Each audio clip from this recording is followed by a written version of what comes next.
خیر دی چې خیر دی په شونډو به مهرونه وو خیر دی په شونډو به مهرونه وو په دواړو سترګو به میخونه وو خو چې د غلو په خمبو تکې ناستې لوږې ته څنګه دیول چې د خپل شعرونه به شریک کړم په خپل ریمن پړونی سپین مخ پټوینا وټکې وږې پړوینا وټکې وږې واه واه واه خدایا د جیټ په سرو غرمو کې پیبله ګرځي کاریزو کې خدایا د جیټ په سرو غرمو کې پیبله ګرځي کاریزو کې مټې راښکلې لیچې تشې ګرځوینا هاي هاي وږې پړوینا وټکې وږې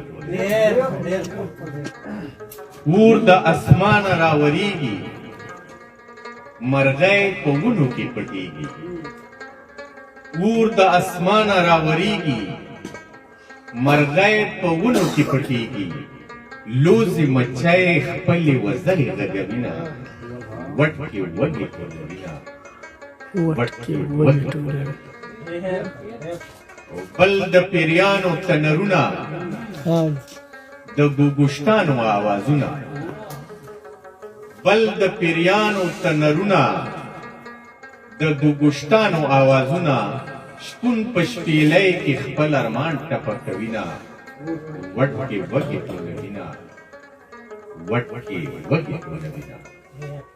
و جینۍ د اوسه خوشحالیږي د ورور واده کې به ګډېږي جینۍ د اوسه خوشحالیږي د ورور واده کې به ګډېږي خپلې ورندارې له به نښې ورکوینا وټکې وږې ټولوینا وټکې وږې ټولوینا اوس یو غزل به بس شریکه منو شابه شابه ملنګ صاحب شابه شابه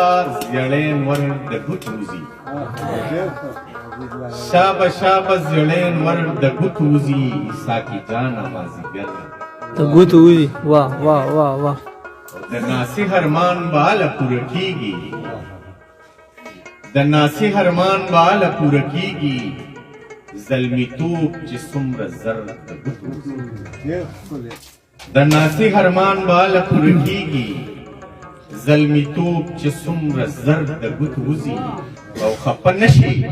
خو رښتیا خبره دا ده خفه نشي خو رښتیا خبره دا ده اداګانې دې اکثر د ګوتو وځي آها آها ډېر ښه شی خو رښتیا خبره دا ده اداګانې دې اسب نادانی د لاسه لاړه لکه داسې نادانی د لاسه لاړه لکه داسې د باچا نه چې لښکر د ګوتو وځي نادانی د لاسه لاړه لکه داسې د باچا نه چې لښکر د ګوتو وځي او ای عزیزه پرګنیز بابا له ورشه ای عزیزه پرګنیز بابا له ورشه ورته وایه لر او بر